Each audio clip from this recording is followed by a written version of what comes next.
আজকের ভিডিওটা অনেক লং হবে, সবাই দেখেন। হ্যালো আসসালামু আলাইকুম, সবাই কেমন আছেন? আশা করি সবাই ভালো আছেন। বৃষ্টি বাদলে আমাদের অবস্থা খুবই খারাপ আমাদের এদিকে।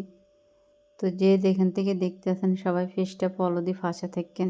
আমার ফেসটা বই গেছি গিয়ে, আপনারা সবাই ফলো দিয়ে একটু চেষ্টা করেন ফেসটা উড়ে দেবার লাগে। আজকে একটা বছর কষ্ট করতেছি, আমার সবগুলো বিফলে দেব। তো বৃষ্টি বাদলে আরও হাত তুলগে বাড়ি সাইডে কিন্তু ফানি হাফটা ফেরি আর কি। বাড়ির ভিতরে কোনো কিছু করি না আমি। ঘাসে সান কি অবস্থা দিছে বাড়ি ঘরে, যেটা হতার রাস্তা এটার ভিতরে জঙ্গল। কটা সিম গাছ রুছিলাম, ভেন্ডি কয়েকটা দড়ি রয়েছে একদম বড় হয়ে গেছে গা। এগুলো গোড়া কিনে আনার লাগে, বৃষ্টি আর গোড়া দেয় সাইনাস গে। তো এনে 3-4টা রাখি দিব গোড়া লাগে, ভেন্ডিগুলো ভালো আছে, গাছগুলো তাড়াতাড়ি ওঠাতে কটা রাখি দিব। এখান দিয়ে জঙ্গলে ছুঁই গাছটি তুফানে একদম সব হালা দিছি। বাড়ির ভিতরে অনেক কাজ আছে, বেড়া বানতে টানতে অনেক কাজের ইয়ে। তো এই ছুঁই গাছগুলো যদি আমি ঠিক মতন যা দিতাম না, এগুলো ফুরা সরাই দিত কি, কিন্তু আমি দিছি না, সামান্য কত জাল দিছি। একটা সমস্যার কারণে মন দিল কোনো কিছুই ভাল লাগে না, ছোটো বোনের কারণে। তো সব দিয়ে এমনি হয়ে দিছি। তো আজকে ভাবতেছি জঙ্গল টঙ্গল এটা কোথাও তুলে দিই কেন, বৃষ্টি বাদলের দিন নিন্দে আই যাই কেন, কত না কুই যে হাফ টাপ ডুকিতে হয়। আল্লাহ ভরসা এখনও দেখিনি, আর কোনো সুবিধা তো না ওটাকে ইনশাল্লাহ ঢুকতে না। সবাই দোয়া করবেন। তো জঙ্গলগুলো পরিষ্কার করে দিতেছি। ছোটো বোনে গিয়ে ফুল গাছের লাই এত হাগলে, একটা ফুল গাছ কত করে কিনে এনেছে জানেনি। ফুল গাছ এটি গোড়া হালাইছি তো উড়ে গেছি গিয়ে, অথচ একটা ফুল গাছ ছাড়া 40 টাকা করে কিনে আনার লাগছে। তো এখানে জঙ্গলটি পরিষ্কার করে দিই, ফুল গাছটি হাঁকে দিয়ে দিই থাক। এটি ছোটো বোনের ফুল, কলসের মাঝে তো দাগ দিয়ে দিছি, কিছু করার নাই, ছোটো বোনের স্মৃতি থাক।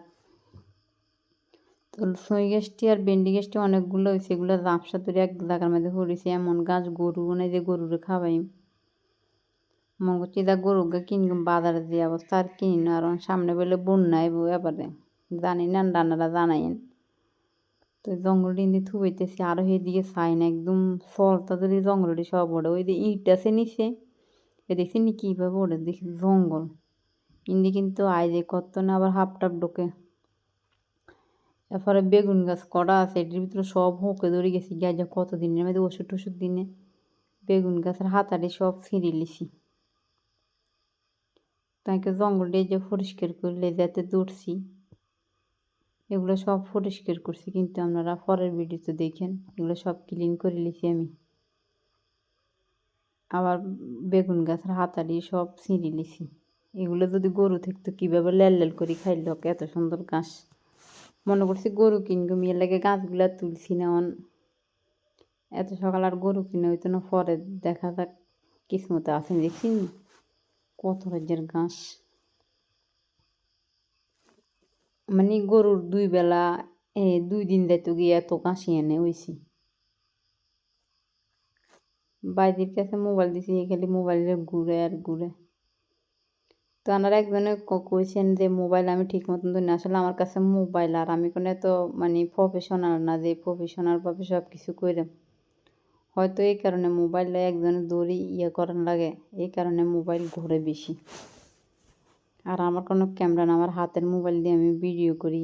আমরা তো আমি সবে বলছি, আমার এই ঘরের উচিল্লা আমি একদম নিঃস্ব হয়ে গেছি গে। চারিদিকে মানুষ আমার থেকে এমনভাবে অনেক টাকা খাইছে, যেমন খাইছে মিস্ত্রি, যেমন খাইছে ইলেকট্রিকেরা, যেমন খাইছে আমার সোরের জিনিসপত্র। 2 টাকাটা 20 টাকা অনেক করছি। তো ইনশাল্লাহ আল্লাহ এই দুঃখ কষ্ট দূর করে দিব। এটি কিন্তু চিরস্থায়ী, কারো দুঃখ কষ্ট না। আল্লাহ কইছে এককাল সুখ এককাল দুঃখ। হিন্দি মারবেটি সারাইডার মধ্যে যে কটা ওষুধ দিছি, একটা বাঁশ আনি দিয়ে দিছি। এটা মাশাল্লাহ কত বড় হয়ে গেছে দেখছি নিয়ন। আজকে আবার একটা বাঁশের আগা কাটি দিয়ে দিছি, তখন গাছের আগা একটা এদিকে জাপ্পায় হরে রয়েছি, এটা শনে দিয়ে দিছি। তো সবাই ভালো থাকেন, আল্লাহ হাফেজ। ফেসটা সবাই